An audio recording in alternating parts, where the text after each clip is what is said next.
Let's go on. 3 and 4-year-olds intellectually. I'm going to start talking faster because we looked at the clock. They typically have a limited vocabulary, therefore learning is normally limited to visual and kinesthetic activities. They say that at 3 years old, you only have 20% of your vocabulary. At 4 years old, you only have 40% of your vocabulary, okay? So think about it this way. Does anybody else speak another language besides English? A primary language. Manny, does your family speak Spanish? My family does. You speak a little bit. Okay, so you might be able to answer this question for me. Okay, so in high school, I took 4 years of Spanish.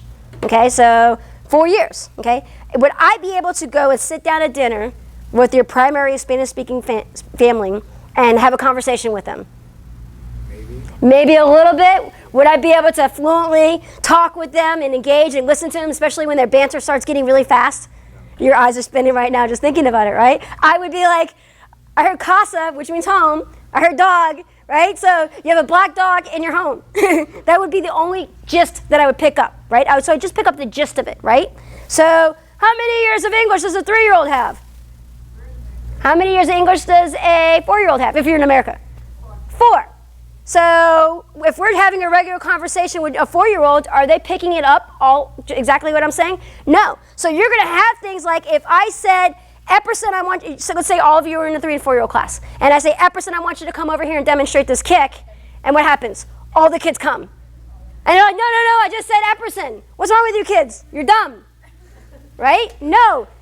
They heard, come over here. They only got the gist of it, so they're only picking it up. So you got to think intellectually. That's how they're processing information. So if you have your 3 and 4-year-olds and you say, you line them up and you do like a line drill, right? And you have like 3 kids in each line, there's 4 lines, and you demonstrate the drill and everything, and then you say, go, and all of them go. And you're like, no, only the first person in each line.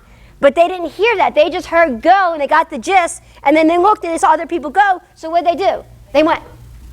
That's their intellectual stage of development. So expectations. Lose focus when activities are overcomplicated, obviously. So when they lose focus, you think that they just aren't qualified for martial arts. No, it's their intellectual stage of development. So your curriculum, your activities have to be appropriate for them. Struggle with commands that have more than 2 instructions. So if you say, when I say go, you're going to run to the other side of the mat, punch the bag 2 times, kick the bag 2 times, and then run back, and the next person goes. Sounds super simple, right? 2 punches, 2 kicks. How hard can that be? And they go over and they start kicking and punching the bag just like this. And you're like, what's wrong with this kid? Right? It's their intellectual stage of development. So what does that mean? Your drills have to be simpler.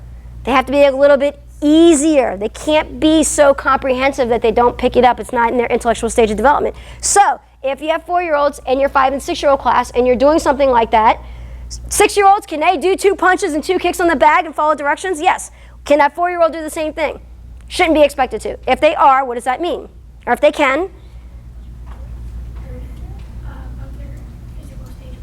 We're on an intellectual stage of development. Close. Intellectual, they're way above their intellectual stage of development because they can process more than 2 commands at once. Pretty neat stuff. So if you're teaching forms to 3 and 4-year-olds, you're not going to get them. If they can do a form, they're above their intellectual stage of development. I argued with an instructor for about 30 minutes on the phone because he told me that all of his 3 and 4-year-olds can do forms. And he said, I've never lost a student in my 3 and 4-year-old class. They can all do forms, and they're all great. And I was like, great, then that means they're all above their intellectual stage of development. I was like, can I ask you a question? How many kids do you have in class? He said 3. It's like, well, if you want to have 12 kids in your class, you got to drop your expectations. He's like, well, these 3 kids can do it because they're anomalies, because obviously that's what you're attracting. There's nothing wrong with that, but if you want to attract more kids, you have to open up your market, and your market is not just anomalies. There's only like 20% of kids in our community that may be considered an anomaly in some way.